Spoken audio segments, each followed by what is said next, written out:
Els productes bio, a més de complir la normativa general d'etiquetatge, han d'estar identificats segons la norma europea de producció ecològica.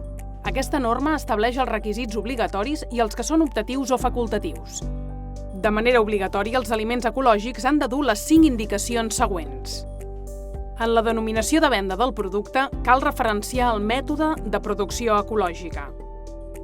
A la llista d'ingredients cal indicar amb un asterisc o marca els que són ecològics.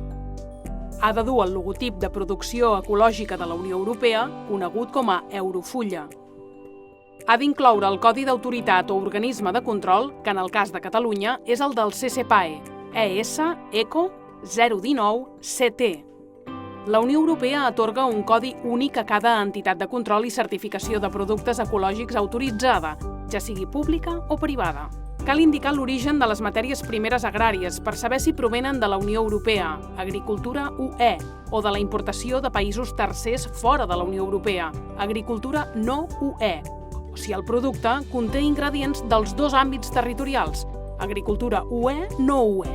D'altra banda, de manera opcional, els productes ecològics controlats i autoritzats pel CCPAE també poden ser identificats amb els següents elements: la frase Certificat ecològic per CCPAE i el logotip de producte de l'autoritat de control. Molts productes ecològics incorporen l'Eurofulla i el segell del CCPAE en l'etiquetatge, però podem trobar etiquetes només amb el segell obligatori, l'Eurofulla, i sense el segell de l'autoritat de control. En aquests casos, es pot identificar l'organisme o autoritat que ha fet el control a través del codi, ubicat al mateix camp visual de l'Eurofulla. El CCPAE revisa i autoritza l'etiqueta i el procés de tots els productes agroalimentaris ecològics obtinguts a Catalunya per donar les màximes garanties a les persones consumidores.